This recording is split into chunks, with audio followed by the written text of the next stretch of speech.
Hello नमस्कार जय हिंद मेरे प्यारे साथियों। तो आज हम पढ़ने वाले हैं दोस्तों बॉटनी साइंस। ठीक है, ये बहुत ही प्यारा टॉपिक है। ये हमारी श्रृंखला चल रही है बॉटनी साइंस की, इसको हम पढ़ने वाले हैं दोस्तों। ठीक है, तो वनस्पति शास्त्र दोस्तों हम पढ़ रहे हैं और वनस्पति शास्त्र में दोस्तों आज हम पढ़ने वाले हैं वो हमारे आज का जो टॉपिक है वो है पादप रोग। ठीक है, पादपों से संबंधित जितने भी जो रोग होते हैं पेड़ पौधों में वो हम इस टॉपिक में आज पढ़ने वाले हैं। ठीक है दोस्तों, इससे पहले मैं आपका स्वागत करता हूं आपके अपने YouTube चैनल कुछ स्टडी पर। अगर आपने मेरा चैनल सब्सक्राइब नहीं किया है तो सब्सक्राइब कर लीजिए और वीडियो पसंद आया करो तो दोस्तों लाइक कर दिया करो, ज़्यादा से ज़्यादा दोस्तों को शेयर कर दिया करो। ठीक है, तो चलिए स्टार्ट करते हैं आज के पहले क्वेश्चन के साथ। तो दोस्तों पहला हमारा क्वेश्चन कह रहा है कि निम्नलिखित में से कौन सा पादप रोग वायरस के कारण होता है। देखिए एक इतने सारे हमको क्या दिए हैं, 4 ऑप्शन दिए हैं यहाँ पे और हमको बताना है कि इनमें से कौन सा रोग है वो वायरस के कारण होता है। ठीक है दोस्तों, तो इसका जो करेक्ट आंसर है वो है हमारा मोजैक रोग। ठीक है, जो मोजैक रोग होता है दोस्तों वो किसके कारण होता है, तो वायरस के कारण होने वाला रोग है। तो काफी महत्वपूर्ण क्वेश्चन है, वायरस के कारण होने वाला रोग पूछा था तो मोजैक रोग यहाँ पे वायरस के कारण होता है। अगला क्वेश्चन कह रहा साथियों ब्लास्ट रोग किस फसल से संबंधित है। ठीक है, क्या पूछा है हमने, ब्लास्ट। और जो ब्लास्ट रोग होता है दोस्तों वो धान में होता है। ठीक है, कहते हैं धान में ब्लास्ट आ गया, तो किसमें, धान या चावल इसका करेक्ट आंसर हो जाएगा। कई ऑप्शनों में चावल दिया रहता है तो धान या चावल जो भी हो तो ब्लास्ट रोग किसी संबंधित हो जाएगा, धान यहाँ पे हमारा करेक्ट आंसर हो जाएगा। अगला क्वेश्चन कह रहा साथियों जो कि काफी महत्वपूर्ण क्वेश्चन है, पौधों में होने वाले रोगों के लिए सर्वाधिक जिम्मेवार कारक कौन सा है। जो पौधों में सबसे ज्यादा रोग होते हैं वो किसके द्वारा होते हैं। ऑप्शन है कवक, प्रोटोजोआ, वायरस या जीवाणु। आप बताइए करेक्ट आंसर क्या है। तो देखिए दोस्तों जो पौधों में सर्वाधिक जो रोग होती है वो होती है हमारे कवक के द्वारा। ठीक है, तो कवक यहाँ पे हमारा करेक्ट आंसर हो जाएगा। बढ़ते हैं अगले क्वेश्चन तरफ। क्वेश्चन कह रहा साथियों कि लाल विगलन किस फसल का रोग है। ठीक है, जो लाल विगलन है दोस्तों वो किस फसल का रोग है ये हमको बताना है। तो दोस्तों देखिए जो गन्ना होता है ना, गन्ना गन्ना में ऐसे लाल लाल क्या पड़ जाते हैं, चिट्टा टाइप के पड़ जाते हैं। ठीक है, उसी को बोलते हैं हम लाल विगलन, लाल विगलन। ठीक है, तो ये किसका हो जाएगा, गन्ने का यहाँ पे करेक्ट आंसर हो जाएगा। अगला क्वेश्चन कह रहा साथियों इनमें से कौन सी फसल करनाल बंट रोग से संबंधित है। यानी कि जो करनाल बंट रोग होता है वो किस फसल में होता है ये हमको बताना है। महत्वपूर्ण क्वेश्चन है दोस्तों ये। तो दोस्तों जो करनाल बंट रोग है ना, ठीक है, हमसे क्या पूछा है, करनाल बंट रोग पूछा है। तो जो करनाल बंट रोग है वो हमारा गेहूं से संबंधित है। ठीक है, गेहूं यहाँ पे हमारा करेक्ट आंसर हो जाएगा। महत्वपूर्ण क्वेश्चन है दोस्तों, याद रखना। अगला क्वेश्चन कह रहा है निम्नलिखित पोषक तत्वों में से किसकी कमी से पौधों में मंद वृद्धि होती है। यानी कि जो वृद्धि है वो धीमे धीमे होती है अगर इस पोषक तत्व की क्या आ जाए, कमी आ जाए तो बताइए। ऑप्शन है हमारे पास कैल्शियम, लोहा, तांबा या जिंक। तो बताइए करेक्ट आंसर क्या साथियों। तो देखिए इनमें से जो कैल्शियम है ना दोस्तों, अगर पौधे में कैल्शियम की कमी आ गई तो उसकी वृद्धि कैसी हो जाएगी, मंद वृद्धि हो जाएगी। यानी कि वृद्धि कैसी हो जाएगी, धीमी हो जाएगी। तो इसका जो करेक्ट आंसर है वो हो जाएगा कैल्शियम। अगला क्वेश्चन कह रहा साथियों पौधे पोषक तत्व कहाँ से प्राप्त करते हैं। ठीक है, जो पौधे हैं वो पोषक तत्व कहाँ से प्राप्त करते हैं ये हमको बताना है। ठीक है दोस्तों, काफी महत्वपूर्ण क्वेश्चन है ये। ऑप्शन हमारा वायुमंडल, क्लोरोफिल, प्रकाश या मृदा। तो बताइए करेक्ट आंसर क्या है, पौधे पोषक तत्व कहाँ से प्राप्त करेंगे दोस्तों, तो वो करती हैं कहाँ से, मृदा से। ठीक है, यानी कि जो मिट्टी होती है मृदा से क्या करती हैं ये पोषक तत्व प्राप्त करते हैं पौधे। तो काफी महत्वपूर्ण है, आप इसे याद रखना। पढ़ते हैं अगले क्वेश्चन तरफ। क्वेश्चन कह रहा साथियों हमारा कीटवची पौधे जो मिट्टी में होते हैं जिसमें किसकी कमी होती है। कीटवची पौधे में इनमें से किसकी कमी होती है ये हमको बताना है। ऑप्शन है नाइट्रोजन, फास्फोरस, ऑक्सीजन या जल। तो आप बताइए कीटवची पौधे में किसकी कमी होती है।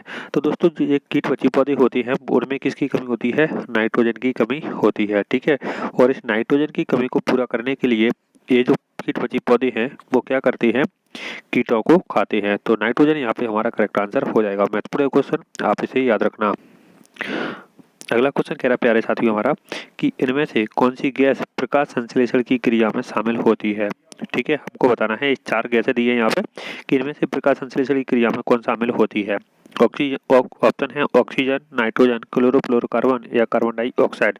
तो दोस्तों इसका जो करेक्ट आंसर है वो है हमारा कार्बन डाइऑक्साइड। ठीक है, कार्बन डाइऑक्साइड क्या होती है, प्रकाश संश्लेषण की क्रिया में शामिल होती है, जबकि जो प्रकाश संश्लेषण क्रिया के द्वारा जो गैस उत्पन्न होती है वो है ऑक्सीजन। ठीक है, तो उत्पन्न कौन सी होगी, ऑक्सीजन, और प्रयोग कौन सी होती है, तो कार्बन डाइऑक्साइड। अगला क्वेश्चन कह रहा साथियों ऐसे पौधे जो अपने भोजन के लिए दूसरे पौधों पर निर्भर होते हैं उन्हें क्या कहा जाता है। ठीक है, ऐसे पौधे जो दोस्तों जो अपने भोजन के लिए दूसरे पौधों पर निर्भर रहते हैं उन्हें क्या कहा जाता है। ठीक है, ऑप्शन है स्वपोषी, परजीवी, मृतोपजीवी या कीट बच्ची। ठीक है दोस्तों, तो इसका जो करेक्ट आंसर है वो हो जाएगा परजीवी। जो दूसरे जीवों पर आश्रित रहते हैं उन्हें परजीवी कहा जाता है। ठीक है, क्या कहेंगे तो परजीवी यहाँ पे करेक्ट आंसर हो जाएगा। जैसे कि अमरबेल। ठीक है, अमरबेल क्या है, एक परजीवी पौधा है। अगला क्वेश्चन कह रहा साथियों, पौधों में भोजन का परिवहन करने वाला ऊतक कौन सा है। ठीक है, जो पौधे होते हैं उनमें भोजन का परिवहन कौन सा ऊतक करता है ये हमको बताना है। ऑप्शन है जाइलम, फ्लोएम, पेरेनकाइमा या क्लोरिन काइमा। तो बताइए करेक्ट आंसर क्या है। तो देखिए दोस्तों, अगर पौधों में बात की जाए जल की, तो जल का परिवहन तो करता है जाइलम। ठीक है, अगर जल की बात की जाए तो जल का परिवहन दोस्तों कौन करेगा, तो जाइलम करता है। और अगर बात की जाए भोजन का, कि भोजन का परिवहन कौन करेगा, तो दोस्तों भोजन का परिवहन करता है हमारा फ्लोएम। ठीक है, तो फ्लोएम यहाँ पे हमारा क्या हो जाएगा, करेक्ट आंसर हो जाएगा। महत्वपूर्ण है दोस्तों, आप इसे याद रखना। अगला क्वेश्चन कह रहा है भारत का पहला राष्ट्रीय उद्यान कौन सा है। ठीक है, तो ये क्वेश्चन भी इंपोर्टेंट है कि भारत का पहला राष्ट्रीय उद्यान कौन सा है। ऑप्शन है जिम कॉर्बेट राष्ट्रीय उद्यान, गिर राष्ट्रीय उद्यान, काजीरंगा राष्ट्रीय उद्यान या कान्हा-किसली राष्ट्रीय उद्यान। तो देखिए दोस्तों, जो भारत का प्रथम राष्ट्रीय उद्यान है वो हमारा जिम कॉर्बेट राष्ट्रीय उद्यान। ठीक है, और ये राष्ट्रीय उद्यान कहाँ पर है दोस्तों, तो ये जो राष्ट्रीय उद्यान है वो हमारा उत्तराखंड में। गिर राष्ट्रीय उद्यान गुजरात में है, एशियाई शेरों के लिए प्रसिद्ध है। ठीक है, काजीरंगा राष्ट्रीय उद्यान एक सींग वाले गैंडे के लिए प्रसिद्ध है और ये कहाँ पर है, तो ये असम में है। और कान्हा-किसली राष्ट्रीय उद्यान मध्य प्रदेश में है, मध्य प्रदेश का सबसे बड़ा और मध्य प्रदेश का प्रथम राष्ट्रीय उद्यान कौन सा है, कान्हा-किसली है। और भारत का एकमात्र राष्ट्रीय उद्यान दोस्तों जिसने अपना शुभंकर जारी किया है, जिसका नाम है भूर सिंह, तो वो भी किसने किया है, कान्हा-किसली राष्ट्रीय उद्यान ने किया था। ठीक है, और ये कहाँ पर है, तो मंडला जिले में है। हमसे पूछा है भारत का पहला राष्ट्रीय उद्यान, तो दोस्तों इसका करेक्ट आंसर हो जाएगा जिम कॉर्बेट राष्ट्रीय उद्यान। ठीक है, तो काफी महत्वपूर्ण है, आप इसे याद रखना। बढ़ते हैं अगले क्वेश्चन तरफ, देखते हैं अगला क्वेश्चन हमारा क्या कह रहा है। अगला क्वेश्चन कह रहा साथियों, भारत में इस पेड़ को आश्चर्य वृक्ष कहा जाता है। आश्चर्य का वृक्ष कहते हैं, तो बताइए कौन सा वृक्ष हो जाएगा। और देखिए ऑप्शन सारे महत्वपूर्ण हैं।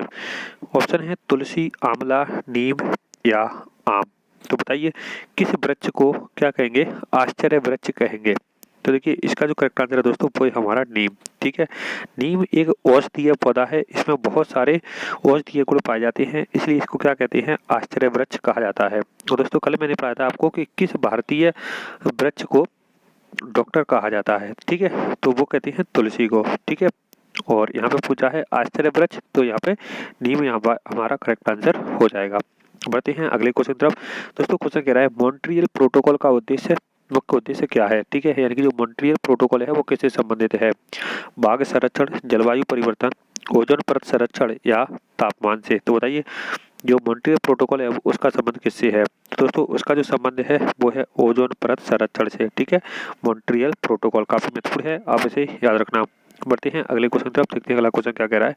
क्वेश्चन कह रहा है साथियों, निम्नलिखित में से क्या पौधों और जानवरों की दुर्लभ लुप्त प्रजातियों के दस्तावेजीकरण के लिए स्थापित किया गया है। यानी कि दोस्तों जो पौधे और जानवर होते हैं जो लुप्त हो गए हैं, ये बहुत ही दुर्लभ हैं, उनका क्या किया गया है, एक दस्तावेजीकरण किया गया है। ठीक है, वो किस बुक में किया गया है वो हमको बताना है। तो बताइए आप इसका करेक्ट आंसर क्या है। तो दोस्तों ऑप्शन है हमारे पास green book, yellow book, red data book या ब्लैक डाटा बुक। तो करेक्ट आंसर है इसका रेड डाटा बुक।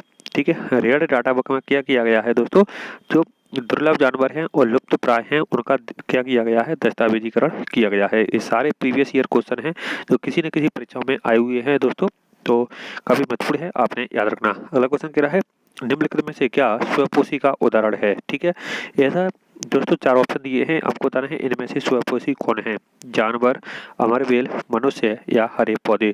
देखिए दोस्तों जानवर भी क्या होते हैं, स्वयंपोषी नहीं होते, वो अपना खाना स्वयं नहीं बनाते बल्कि दूसरे पर निर्भर करते हैं। ठीक है, मनुष्य भी दूसरे पर निर्भर रहता है। अमरबेल भी दोस्तों एक परजीवी पौधा है, जबकि हरे पौधे अपना भोजन स्वयं बनाते हैं। तो हरे पौधे यहाँ पे हमारा करेक्ट आंसर हो जाएगा। हरे पौधे क्या है, एक स्वयंपोषी का उदाहरण यहाँ पे करेक्ट आंसर हो जाएगा। अगला क्वेश्चन हमारा कह रहा है पौधे जो एक खाद्य श्रृंखला में अपना भोजन बना सकते हैं उन्हें क्या कहा जाता है। जो अपना भोजन स्वयं बनाते हैं उन्हें हम क्या कहते हैं वो हमें बताना है। ठीक है, ऑप्शन है उत्पादक, उपभोक्ता, अपघटक या परिवहन। तो बताइए दोस्तों इसका करेक्ट आंसर क्या है। तो देखिए दोस्तों जो पेड़ पौधे ठीक है, अपना भोजन स्वयं बनाते हैं उन्हें उत्पादक कहा जाता है। ठीक है, क्या कहते हैं? उत्पादक। यहाँ पे हमारा करेक्ट आंसर हो जाएगा। काफी महत्वपूर्ण है दोस्तों ये। अगला क्वेश्चन कह रहा है इनमें से कौन सा एक परजीवी पौधा है? ठीक है, तो परजीवी पौधा बताना है। ऑप्शन हमारे पास आर्केड, लीच, टिक या अमरबेल। ठीक है, इसी प्रकार से ऑप्शन दिए थे दोस्तों। तो बताइए इसका करेक्ट आंसर क्या है? आप सभी को मालूम है कि अमरबेल ये क्या है दोस्तों? एक परजीवी पौधा है। ठीक है, तो अमरबेल क्या है? एक परजीवी है। ये यहाँ पे करेक्ट आंसर हो जाएगा दोस्तों। कोई भी क्वेश्चन सरल नहीं है और ना ही कोई दोस्तों फालतू क्वेश्चन हो। सारे आए हुए क्वेश्चन है, बहुत ही महत्वपूर्ण है, तो आप इन्हें अच्छे से याद रखना। ये एमपी पुलिस, एसएससी, जीडी, पटवारी और दोस्तों ग्रुप डी के लिए बहुत ही महत्वपूर्ण क्वेश्चन है दोस्तों। अगला क्वेश्चन कह रहा है दूध से दही बनाने का काम कौन करता है? ठीक है, तो दूध विषाणु, जीवाणु, कीट या कवक? तो दोस्तों जो दूध से दही बनाते हैं वो बनाते हैं जीवाणु। ठीक है, और कौन सा जीवाणु बनाता है? तो लैक्टोबैसिलस जीवाणु बनाता है दूध से दही। ठीक है, कौन सा? लैक्टोबैसिलस जीवाणु। ये काफी महत्वपूर्ण है। अगला क्वेश्चन कह रहा है पेड़ की आयु का निर्धारण कैसे होता है? जो पेड़ होता है उसकी आयु का निर्धारण कैसे होता है, ये हमको बताना है। ऑप्शन है इसके तने की त्रिज्या से, वार्षिक वलय की संख्या से, शाखा की संख्या से या पत्तियों की संख्या से। तो बताइए करेक्ट आंसर क्या हो जाएगा? दोस्तों देखिए, जब पेड़ की जो आयु है दोस्तों उसको हम नापते हैं वार्षिक वलय की संख्या से। ठीक है, तो वार्षिक वलय की संख्या यहाँ पे हमारा करेक्ट आंसर हो जाएगा। और वार्षिक वलय क्या होती है दोस्तों? तो जब हम पेड़ को काटते हैं तो उसमें ऐसे गोल गोल से चक्र बने होते हैं, उनको हम क्या बोलते हैं? उनको हम वार्षिक वलय बोलते हैं। ठीक है, और एक वर्ष में दोस्तों एक ही वलय का निर्माण होता है।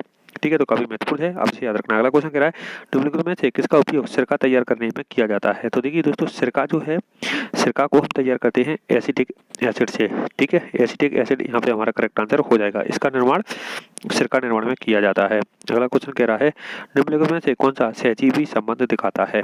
ठीक है, तो जो सहजीवी संबंध है दोस्तों वो दिखाता है लाइकेन। ठीक है, और कवक और शैवाल का पहला प्यार है, आपको मालूम है। ठीक है, तो सहजीवी संबंध कौन दिखाता है दोस्तों? लाइकेन। और लाइकेन किस किस से मिलकर बना होता है? तो कवक और शैवाल से मिलकर बना होता है। काफी महत्वपूर्ण है, अब इसे याद रखना। अगला क्वेश्चन कह रहा साथियों सामान्य मानव का कौन सा हिस्सा प्रति माह लगभग आधा इंच की दर से बढ़ता है? देखिए कितना महत्वपूर्ण क्वेश्चन है ये आया हुआ क्वेश्चन है दोस्तों कि मानव का ऐसा कौन सा हिस्सा है जो प्रति माह हर माह आधा इंच की दर से बढ़ता है? ऑप्शन है छोटी आंत, बड़ी आंत, नाखून या बाल। तो बताइए करेक्ट आंसर क्या है? सब लोगों को मालूम है दोस्तों, इसका करेक्ट आंसर है बाल। जो हमारे बाल होते हैं दोस्तों वो प्रति माह कितने बढ़ जाते हैं? तो आधा इंच बढ़ जाते हैं। ये भी प्रीवियस ईयर क्वेश्चन है दोस्तों। अगला क्वेश्चन हमारा कह रहा है, इससे पहले दोस्तों अगर आपको मेरी वीडियो अच्छी लग रही हो तो प्लीज़ लाइक कर दो और अपने दोस्तों को जरूर शेयर कर दिया करो और चैनल को तो सब्सक्राइब सभी लोग कर ही लें। ठीक है दोस्तों। अगला क्वेश्चन कह रहा है केंचुए के जरिए मृदा की उर्वरता बढ़ाने की प्रक्रिया को क्या कहते हैं? जो केंचुआ होता है उसके जरिए हमको क्या करना है? मृदा की उर्वरता बढ़ाना है, तो उस प्रक्रिया को हम क्या कहेंगे वो हमको बताना है। ऑप्शन है जैविक खेती, वर्मी कंपोस्टिंग, कीट कास्टिंग या न्यूट्रिफिकेशन। तो बताइए करेक्ट आंसर क्या है? दोस्तों इसका जो करेक्ट आंसर है वो है वर्मी कंपोस्टिंग। ठीक है, वर्मी कंपोस्टिंग का संबंध होता है केंचुए की खेती से। ठीक है, तो करेक्ट आंसर हो जाएगा यहाँ पे हमारा केंचुए की खेती यानी कि वर्मी कंपोस्टिंग। तो दोस्तों ये थे आज के काफी महत्वपूर्ण क्वेश्चन जो मैं आपके लिए लेकर आया। अगर आपको वीडियो अच्छी लगी हो तो लाइक कर दो, ज्यादा से ज्यादा दोस्तों को शेयर कर दो। ठीक है दोस्तों, मिलते हैं अगली वीडियो में, जब तक के लिए धन्यवाद।